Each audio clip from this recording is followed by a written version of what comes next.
हैं सौमित्र खान, जनाब सांसद हैं। पश्चिम बंगाल की विष्णुपुर सीट से बीजेपी के सांसद। लेकिन इस बार सांसद साहब को जिस उम्मीदवार से लोहा लेना है वो कोई और नहीं बल्कि ऐसी शख्स है जो उनकी तमाम राज की बातें जानती है। जी हाँ, इसलिए क्योंकि सुजाता मंडल सौमित्र खान की पहली पत्नी है।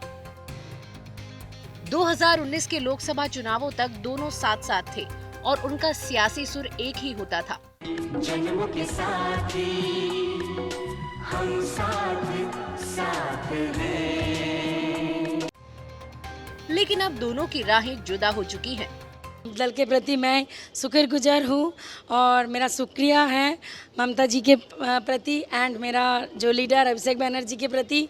मैं एक ही बात बोलना चाहती हूँ कि बिष्णुपुर लोकसभा जो कॉन्स्टिट्यूएंसी सीट है उसका मुझे दल ने प्रतिनिधि निर्वाचित किया और मैं चाहती हूँ कि मैं जुनून से, मेरा खून से सींच के, मैं खून पसीना एक करके ये सीट मैं दल को उपहार दे सकूँ। मैं आप सब से और बिष्णुपुर कॉन्स्टिट्यूएंसी का जितना वोटर है, जो लोग मुझे जानते हैं, प्यार करते हैं और जो लोग मुझे जानना चाहते हैं, सबके पास मेरा विनती है, आप मुझे ये सीट जिताइए और ये सीट जिता के मैं आप लोगों की दासी बन के मैं अपना सर झुका के आप लोगों का सेवा करना चाहती हूँ। आपका विपक्ष में आपका एक्स वाई कोई फैक्टर होगा?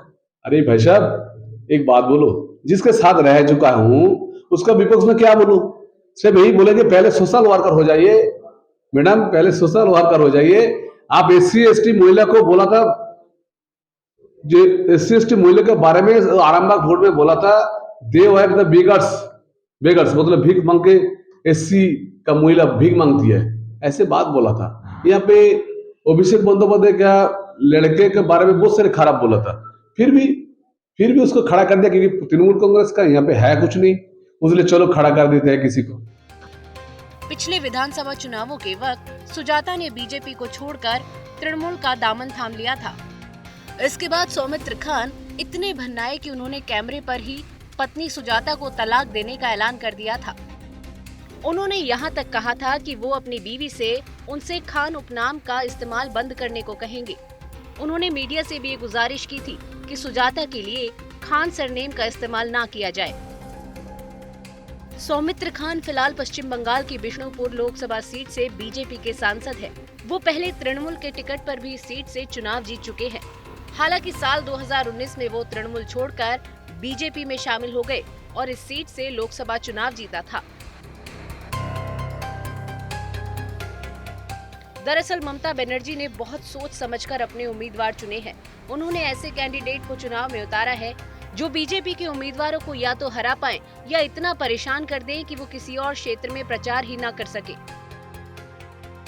इसी रणनीति के तहत बहरामपुर से यूसुफ पठान को अधीर रंजन चौधरी के खिलाफ उतारा गया है, जिसके बाद अधीर रंजन ने ममता को चुनौती दे डाली कि अगर हिम्मत है तो वो खुद उनके खिलाफ चुनाव लड़े।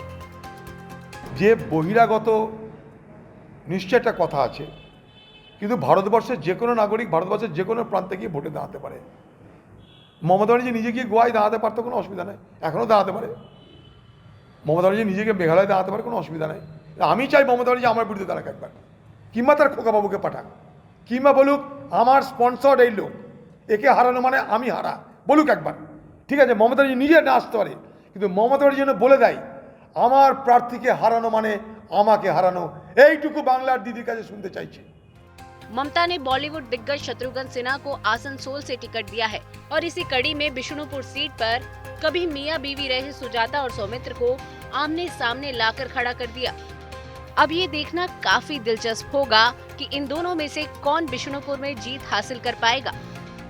चुनाव आज तक।